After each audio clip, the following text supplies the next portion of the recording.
All right. Hope everyone is having a good weekend. It is Sunday, April 30th, going into this week. First thing I want to look at is the last 2 days of the week, right? We had a pretty eventful week last week. We got a pretty insane move on ES and NQ. If we look at NQ first, we can see we ripped a pretty insane move here. What is this? This is 400, almost 500 points. We ripped 500 points in the span of like 2 days. So pretty crazy. And then we had like almost a 500 point move in one day. So that's pretty wild. But let's talk about why it did happen, because I created my daily bias video on, I don't know, I can't remember what day it was, but the day going into this, Thursday. And I was expecting this move to happen. And I wasn't expecting this move to happen in a single day. That is, we had an insane amount of pressure to the upside on Friday, and we ended up wiping out all these buy side levels here. And I do think the draw on liquidity is still this high. We're most likely probably just going to take this out going into the overnight session or, tomorrow morning. One thing I would like to see, to be honest, is I would like to see us come down before we break that level. So possibly what I would want to see is a sell-off to form turtle soup with this low. So I want to see us take liquidity one more time on NQ at this low, potentially form an SMT at the lows, right back to this breaker block that we have here on a bigger time frame, and then head to break those highs. But we'll see if we get a sell-off again. We're really close to breaking those highs already on NQ, as well as ES hasn't taken that high out either yet. But keep in mind, both ES and NQ have taken out this internal level, number one, and we've also taken this high. So we have taken these levels. I would want to see more downside before we go upside. But again, we're really strong right now. I think this week is going to be, especially since we have FOMC, it's going to be really, really interesting to see what happens. So in my opinion, I do want to look at the daily time frame and talk about the bias going into the week. And the bias going into the week for me is there's two things or two outcomes I'm kind of watching for. I'm pretty confident that we're going to take this buy side level out. Now, it's just what's going to happen after that. If we're looking at a weekly time frame, if we've broken above these highs and haven't retraced lower, this is showing that the draw on liquidity, if we can break that buy side with strong volume on a really big time frame, right, a weekly, the draw on liquidity would be this high here, right? But if we go to the daily, I want to see how this level now reacts, right? Because if we might be able to get a nice short setup here. The only reason why I'm really bullish is because of the strength that we've been showing, right? I'm expecting to just burst through this, and then the draw should most likely become this high. But if we come up, take this high out, and then retrace back into this zone, I want to see if we can get more downside, right? Because I'd either want to see, first thing I want to see is come up and then break this high. But if we break this high and then instantly sell off back into this range, we could potentially see lower. So I want to see if that could be a possible outcome too. I mean, we got to look at, the similar ranges that we've been seeing, right? If we look at this range here on that we formed on NQ, right when we go to that low or right when we go to a high, we immediately retrace, right? We've been having strong, selling pressure. We take that low out and then immediately go bounce to the highs. So I want to see if that might be, a trend that could possibly show us to sell back off. But on a bigger time frame, we are bullish. Structures overall bullish, holding daily. We've swept liquidity, but we haven't broken structure with big displacement. So this shows that we still have more to go. We still have higher to go. So we'll see what happens when we take that level out. It's going to be pretty interesting to see. Again, we will not be. Again, one of the things we learned from last week, or I learned from last week that I'm taking into the future is on this day, I ended up taking a loss because I tried to short this 1 hour high here, right? We had a 1 hour high. I got a, market structure shift and a fair value gap. But the problem is it was on a 1 minute, right? We have to adapt to whatever time frame liquidity sweep we're trading off of. And most of the time, if I want to take a trade on the 1 minute, right, and I want to see a model, my high or my liquidity sweep external that I'm watching should most likely be on a 15-minute time frame, most a 30-minute time frame. But since we're trading these high level, or high time frame levels, like this 1 hour high or this 4 hour, high here, we'd want to see a, like a 15-minute, 30-minute break of structure once we take this high out, right? Because we have to really take into account that this is a really big time frame. If we were looking at this and we thought it was a 5 minute, then we could trade on a 1 minute. But since this is a 4 hour, if we get a displacement above this high here and then we sell back off, I'd want to see our model on at least a 15-minute time frame, right? At least a 15-minute time frame is what I want to see our model on, if not a 30-minute. So we'll see what happens going into the week. We just took this high out right here. I drew in the weekly opening gap for this week. So on NQ, the weekly opening gap is 13325.75. And the lower point is 13317. So this is a weekly open gap for NQ. We'll look at ES here. I drew this one in as well. Weekly opening gap for ES is 4190.75. The lower point is 4190. So this is going to act as, an area to retrace back into, redistribute price. We've noticed how, the previous weeks, we always come back to that weekly opening gap. So it'll be curious to see if we do end up getting that sell-off that we want to see. Again, on ES, I would want to see us continue to sell off to take this low out here. Once we do, then we could go back to weekly opening gap and take out that previous high here. Looking at a 5 minute, I do want to look at this chart though, because I am interested to see what the afternoon action or the overnight action is looking right now. Pull up ES here and NQ. Can have a big fair value gap here. So it looks like, honestly, this could be a short play. That's kind of in the play here. We've swept that high. We're displacing back in the range. There's no really market structure shift here. You could mark it here and then displacement fair value gap sell off, or you could mark it right here. Since there's no really high, remember, there's no high on this other side or low on this other side for us to mark in market structure. So we'd have to form it in ourselves. I'd like to see ES potentially come up, break that high, because that high on NQ is right here. This was kind of what I'd be expecting, is a break above and then a sell back off, and then SMT at the highs. Kind of, again, the more that we trade together, the more you'll be able to pick up on the way I trade and the way I kind of like see to predict things like that, right? Like I can tell ES is showing more strength at this very time than NQ is, right? Right. And the reason is because ES is, one half a tick away from taking this high out when NQ is all the way, lagging down here. So this is giving me an explanation to maybe think that ES might take this high out. Once we do, we'll be forming SMT, because I don't think NQ will have the strength to get there. So then if ES does sell off after that, there could be some sort of short setup. You could play it off the break of structure and then put a tight stop at the high, right? That's like areas where you can try to figure out, the best ways that you can take a play with the best risk to reward, like just stuff like that. Again, playing on the draw on liquidity, which in this case, the draw on liquidity here should be this low. But the only thing that would be sketch about this trade, or that doesn't make it A+ setup, is because we took this internal high and not this external high. And since we're so close to taking it already, it wouldn't be an A+ setup. But since we did displace this, the draw on liquidity should be this low. So I'll mark it on the screen. We'll see how that ends up playing out the rest of the night. I was trying to think what oh yeah, I want to look back at this. So we talked about this.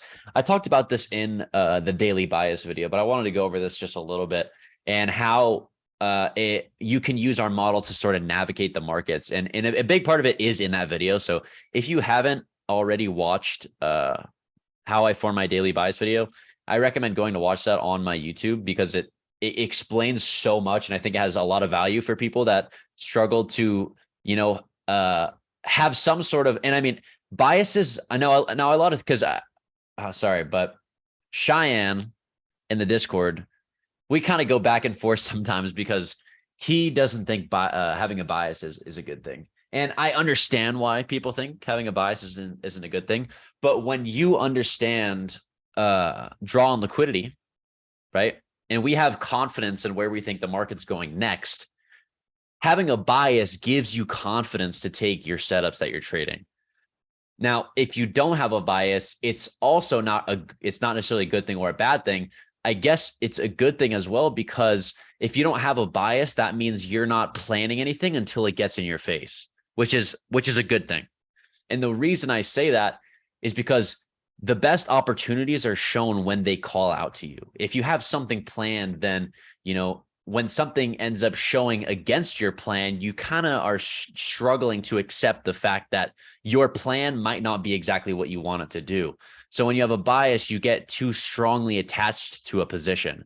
And I think that's what a lot of people differ on.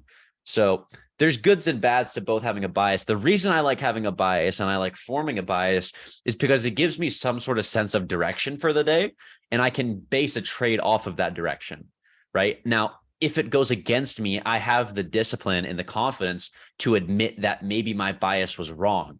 And as a trader, you have to admit you're in the wrong bias, because that's what's going to save you a lot of time and money if you can easily switch positions. For example, on Friday, I think it was, or Thursday, I took a short on ES. And when I took this short on ES, I immediately sold it at break even because I knew that I was in the wrong bias for this trade and that we were going to bounce. So this was the trade that we ended up taking. And I took a short here and I was in profit. My first PT never got hit and I ended up taking it off at break even. And I'll show you why. This was the trade here. I ended up getting in a short position here. And my PT was, my first PT was this low. Now, I was wanting to see this low get hit. It never did get hit, but why did I take it off at break even? I realized my bias was wrong. And once we, continued to bounce here, I started to look at, the trade I'm in, seeing my position. And if you look at the reason why I traded this is because we had this high here swept. And we actually formed equal highs with it, right? But external liquidity is showing this is obviously the draw, right? If we're looking at a 15-minute, this is why timeframes are so important. If we're trading on a 15-minute, right? There's a high here, there's a high here. Like, how do we know what to, base a trade off of? So if there's too many highs here, go out a little bit, 30-minute. Notice most of those highs disappear. Okay, so we have kind of one right here. I wouldn't really mark it. And then we have that obvious high right there. Okay, zoom out one more time. Go to a 1 hour. There's nothing here. The only prominent high we have here is this high right here. So this is obviously the draw on liquidity. When you try to take trades, when you're based off of internal, most of the time they're going to get ran through because they're going to that whatever that external level is. So if you're confused and you're not confident on a proper liquidity sweep or a proper trade that you're taking, zoom out of your chart, go up a time frame and see if that high disappears, because most of the time it will, and you'll realize that there's only one prominent high here that's going to be the draw on liquidity. So on ES in this example, we had SMT as a low, continue to get bought up. The obvious draw was going to be this high. No reason to short anything here, and that's why I ended up getting take it off a break even, because number one, we never took that buy side level out. We were forming SMT at the lows like this. I was pretty confident we were going to bounce. And so I took it off at break even, because if I'm confident we're going to bounce, why let my position go to my stop loss, right? Why just take it off? Just take off the trade. If you're on the wrong side of the trade, just take it off. You don't need to let it go to your stop. Now, I'm not saying to let your emotions take over and take it off because the chart's moving slow. That's not what I'm saying. Because a lot of people are going to take that and just, they're going to get nervous when their trade doesn't go in their direction at first, and then they're going to take it off when their stop was never hit, and then it goes back in their favor. I'm saying take off your position when you can build the confidence to say you're in the wrong direction. Your bias is wrong. That's what I'm saying. You have to have confidence to say that your bias is wrong, though. If everything is showing against you, for example, ES, buy side wasn't taken, SMT at the lows, we're slowly moving down. We're not having any large selling pressure. That's showing me that, I probably am on the wrong side of the chart here. Obvious draw on liquidity is still this high. So going into this week, again, we do have a lot of news. What I would want to see. Let's start on ES here. Now, again, we did take this internal high here. Why do I have all these lows? Let me take all this shit off. This is all old stuff I don't need. Oh, I took that weekly open gap off. Let me put that back on.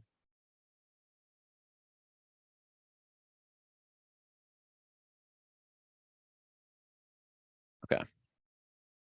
So ES did take this high. I still think the draw on liquidity is this high. And if we look at a bigger time frame, like the 4-hour, the draw on liquidity is obviously this high, in my opinion.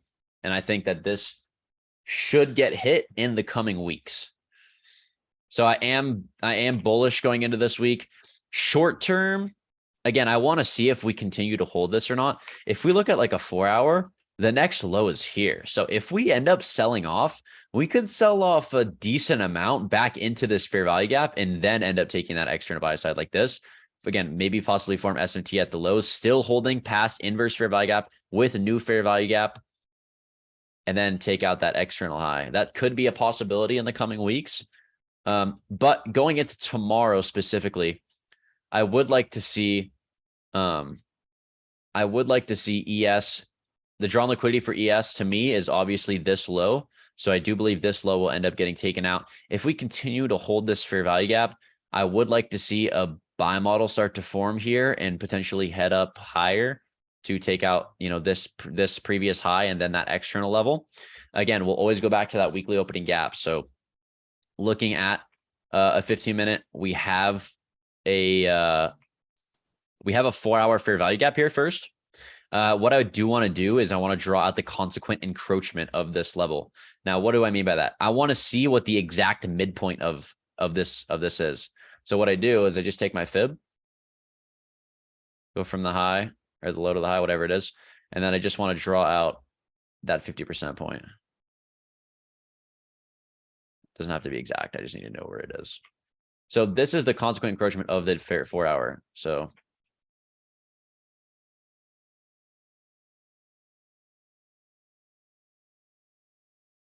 this is the most sensitive area of the fair value gap. So I would like to see potentially a sell-off back to consequent encroachment. If I was going to draw in a fib, I would want to see us go to discount.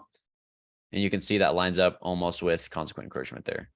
So I want to see a sell-off on ES, take out this low, go to discount, and then start to form some sort of buy model here to go back up. Like that. Let's take a look at NQ. Again, similar thing on NQ. Again, you can already see that NQ is not showing as much selling pressure. ES is already almost at that low. But NQ is looking very, very bullish these past couple of days. I mean, the pressure was I haven't seen that big of a move in a decent amount of time, to be honest. I mean, we have moves like this. I mean, this is still a big move, but that's 300 points here. We moved 500 points in a single day. That is absolutely crazy. Almost in a single day. Wait, what was that?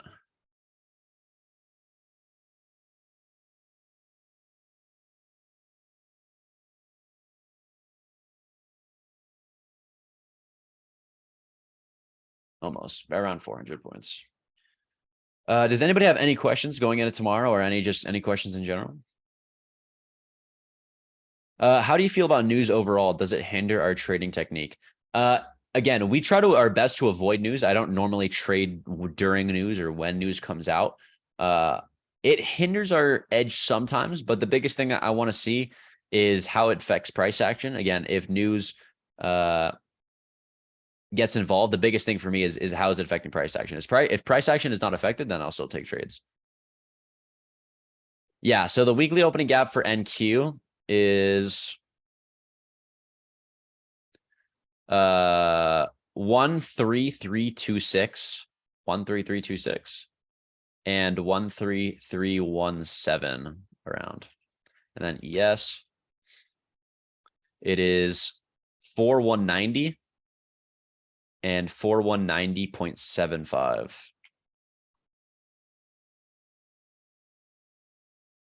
All right. Any last questions?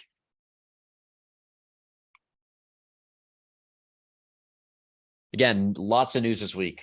So we'll see. We'll see what happens going into Monday. For Monday specifically, we'd have manufacturing PMI. So another 10 a.m. news. Remember, we talked about 10 a.m. news last week. So we'll see how that affects price action, and curious to see what happens in the overnight session for ES and NQ.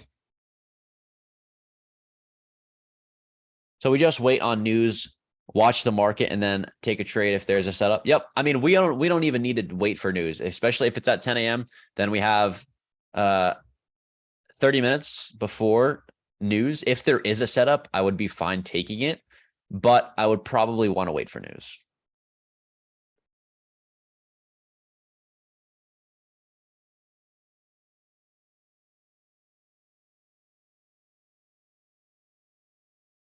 All right, guys. I think that's all I have for you tonight. Enjoy the weekend. It is, I don't know if you guys are getting good weather, but I've been seeing a lot of good weather around the country, especially where I am. It has been so nice out. Go outside, get some fucking fresh air, get some sun on you, be productive, and enjoy the rest of your night. I will see you all tomorrow morning. Detroit weather is bitter. Oh no. See you in the AM, brother. All right, guys. Enjoy the rest of your night. Same with Montreal. Well, that makes sense. Enjoy the rest of your night, guys. Peace.